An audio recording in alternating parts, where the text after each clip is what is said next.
అవు గాని ఇప్పుడు పాకిస్తాన్ తోని మనకు యుద్ధం చేసుడే ఉంటదా? ఇక బార్డర్ కాడ ఒగలుకొగలు కాల్చుకుంటారా ఎట్లా? ఆ టెర్రరిస్ట్ గాళ్ళ చేతులకు జట్టలు ఉట్ట, వాళ్ళ నెత్తికి బొడుసులు రాను, వాళ్ళ చేతులు ములములమంటే మనోళ్ళని చంపుడేంది? వాళ్ళకు కూడా అసాంటి శిక్షనే ఇయ్యాలోల్లా. ఇగో ఏ ఊరికివో గిట్లనే మాట్లాడుకుంటున్నారు. టెర్రరిస్టుల జికరత్తే ఇట్లనే అంటున్నారు. మరి వాళ్ళు చేసింది ఉత్తపచ్చి వేషమానోళ్ళ కంతి రేషమాయే. మన దేశం అంతా బాధపడ్డది. ఇక మన దేశం కూడా మెల్లగా మెల్లగా మెల్లగా పాకిస్తాన్ను మోస మర్రకుండా ఎత్తనే ఉన్నది. పాండ్రి ఈ ముచ్చట్ని ఓ మల్క చూసేసొద్దాం నడువురి. ఇగో ఇటు చూడుర్రి, ఇల్లు కాశ్మీర్లో పాకిస్తాన్ బార్డర్కి ఆనుకొని ఉన్న ఒరిజినాలు.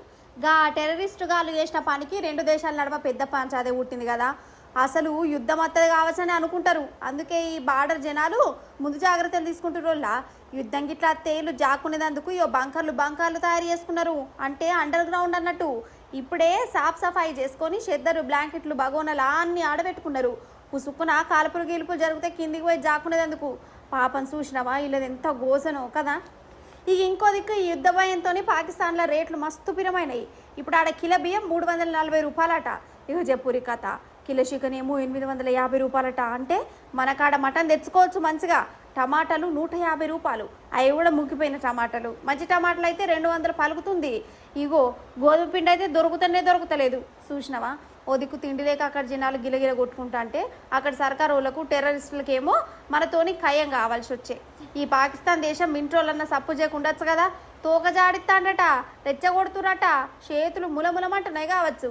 బార్డర్ కాడ తుపాకులతోని కాల్పులు గీల్పులు చేస్తురట వాళ్ళు. అవసరమా? అంటే తలకొరి పెట్టించుకున్నాడంటే ఇదే కావచ్చు. మరి మనోళ్ళు ఊకుంటారా? అక్కడ మింట్రోళ్ళకు గట్టిగానే బుద్ధి చెప్తురు. ఇంకో దిక్కు టెర్రరిస్ట్ గాళ్ళ ఇళ్ళను వేల్చేసిరు మన మింట్రోళ్ళు. అగర్సే యుద్ధం ఇట్లా అత్తే ఎట్లా ముగడ పడాలి ఏంది కథ ఇవన్నీ ప్రాక్టీస్ కూడా చేస్తురట. ఇది ఇట్లుంటే పాకిస్తాన్తోని సోపత అద్దే అద్దు అనుకుంటా సంబంధాలు తెంపుకుంటున్నాం కదా మనము. ఇప్పటికే సింధు నది నీళ్ళకు వంపుడు బంద్ పెట్టినాం.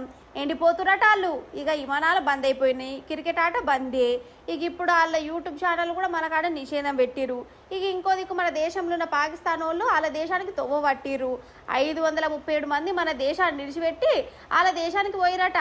ఆడున్న మనోళ్ళు కూడా ఇటు వాపస్ వచ్చిరు. మొత్తానికి రెండు దేశాల నడుమ ఈ టెన్షన్ ఇప్పట్లో తగ్గేటట్టే కొడతలేదు నాకైతే.